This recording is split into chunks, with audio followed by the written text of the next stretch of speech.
मेरा नाम विशाल मित्तल है और यही मैं प्रतापनगर जयपुर में रहते हुए इस बिज़नेस को पार्ट टाइम कर रहा हूँ।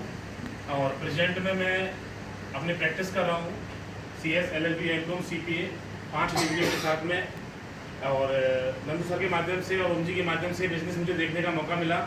मैं धन्यवाद देता हूँ सर को कि मुझे इतनी बड़ी अपॉर्चुनिटी के अंदर ये लेके आए, क्योंकि ऐसा माना जाता है, ऐसा मैंने इस बिज़नेस में आने के बाद ही पता पड़ा है मुझे, लोगों की ये सोच रहती है कि ज़्यादा पढ़ा लिखा व्यक्ति या उनकी सोच होती है कि थोड़ा सा पैसा कमाने वाला व्यक्ति इस बिज़नेस को ज्वाइन नहीं करता। लेकिन मैं सबसे पहले इस गलतफहमी को दूर करना चाहता हूँ। मुझे नहीं पता था इस बिज़नेस के अंदर कौन ज्वाइन करता है कौन नहीं करता आने से पहले, लेकिन मैं इस गलतफहमी को दूर करना चाहता हूँ और मैं ऐसे लोगों को इस बिज़नेस के अंदर लेके आऊँगा जिनकी इनकम 1-1 करोड़ रुपये है और वो इस बिज़नेस को सिर्फ पैसे के लिए नहीं करेंगे। इस बिज़नेस को पैसे के लिए नहीं करेंगे क्योंकि इस बिज़नेस से पैसा नहीं मिलता, यहाँ से वो चीज़ मिलती है जो उनके बिज़नेस से ज़िंदगी में नहीं मिल सकती। और मेरा इस बिज़नेस में आने का जो उद्देश्य है वो इस बिज़नेस में आने का उद्देश्य यही है कि मेरी फैमिली बिजनेसमैन फैमिली है। जब मैंने इस बिज़नेस को ज्वाइन किया, मैंने घर फ़ोन करके बताया कि मैंने इस तरीके से MLM यानी मार्केटिंग बिजनेस ज्वाइन किया है, तो मेरे अंकल बोले कि हमारा बिज़नेस कम था क्या, कि हमारा बिज़नेस कम था क्या, तुम बाहर जो है ये प्रोडक्ट बेचोगे, यहाँ की सेल्समैनी करने के लिए मैं पिछले 11 साल से बोल रहा हूँ तुमको, और तुम्हारे अंदर वो हुनर है, तुम कर सकते हो। थोड़ा सा मैं अपने बारे में बताता हूँ। मैं बिजनेस करने के लिए नहीं पैदा हुआ था, मैं IPS और IAS के लिए स्टडी कर रहा था। बचपन से ही मेरा ड्रीम जो था, बहुत स्ट्रॉन्ग ड्रीम था कि मैं IAS बनूंगा। और 10th क्लास पास करने के बाद मैंने आर्ट्स ली, क्योंकि मेरे साथ में पढ़ने वाले 99 स्टूडेंट जो मेरे दोस्त थे, मेरे क्लासमेट थे, उनमें से एक बच्चा मेरे साथ नहीं आया आर्ट्स के अंदर। सिंगल बनिया था मैं। 300 बच्चों में आर्ट्स के अंदर एक अपने क्षेत्र बयाना से सिंगल बनिया आदमी था जो आर्ट्स की क्लास में था। मतलब मेरे को अंदर से ऐसा दिखाने की कोशिश की जाती थी मेरे घर वालों से, मेरे भाइयों से, कि भाई आर्ट्स ज्वाइन मत करे, ज्वाइन कर, कॉमर्स ज्वाइन कर, मैथ साइंस ज्वाइन कर, बायोलॉजी ले। मेरा ड्रीम था मैं आर्ट्स ही ज्वाइन करूँगा और IAS ही बनूंगा।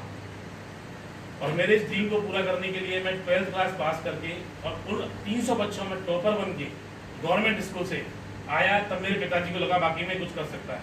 बड़ी मुश्किल से मुझे 12th पास करने के बाद जयपुर भेजा। 2005 में जयपुर आया, दमदारी के साथ पढ़ाई की। ग्रेजुएशन मैंने आर्ट्स की। आर्ट्स करने के बाद मैंने 2 अटेम्प्ट दिए RAS के, मुझे समझ में आ गया मैं पास नहीं कर। प्री क्लियर होने के बाद मैं मेन में 2 बार फेल हो गया। उसके बाद मैंने छोड़ दिया। मुझे अंदर से ये फील आ गया कि मैं इस बिज़नेस के लिए या इस काम के लिए नहीं बना। मैंने आर्ट्स के बाद कॉमर्स लाइन पकड़ी और दमदारी के साथ फोर्स के साथ किया। तब भी मेरी फैमिली ने मुझे बोला कि तुम्हारी ज़िंदगी में कुछ नहीं हो सकता, तुम आके दुकान पे बैठो और बिज़नेस संभालो। मैंने बिज़नेस नहीं संभाला।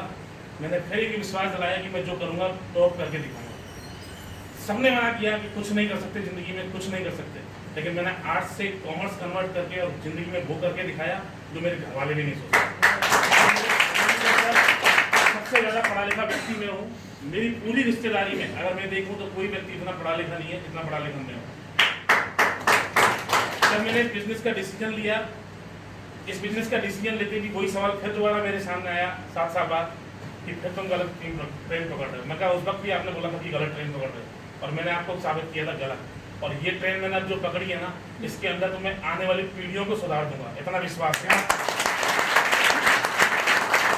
इस कोर ट्रेनिंग में आने का मेरा उद्देश्य यही है कि ये ट्रेनिंग के अंदर मैं उन बारीकियों को सीखना चाहता हूँ इस बिज़नेस की, जिन बारीकियों को मैं अब तक नहीं सीख पाया हूँ। और ये हमारा सौभाग्य है और मेरा भी सौभाग्य है कि ये ट्रेनिंग देने का मौका हमारे अपकमिंग डायमंड लीडर के माध्यम से हो रहा है। तो मैं धन्यवाद देता हूँ नंदू सर को कि ये कोर ट्रेनिंग सर के माध्यम से करवा रहे हैं। और की बात करता हूँ तो इस बिजनेस के अंदर, इस मीटिंग हॉल के अंदर मैं हमेशा डिसिप्लिन में रहूँगा और इस ट्रेनिंग सेशन के दौरान जो भी नियम कायदे कानून बनाए जाएंगे सबको फॉलो करूँगा।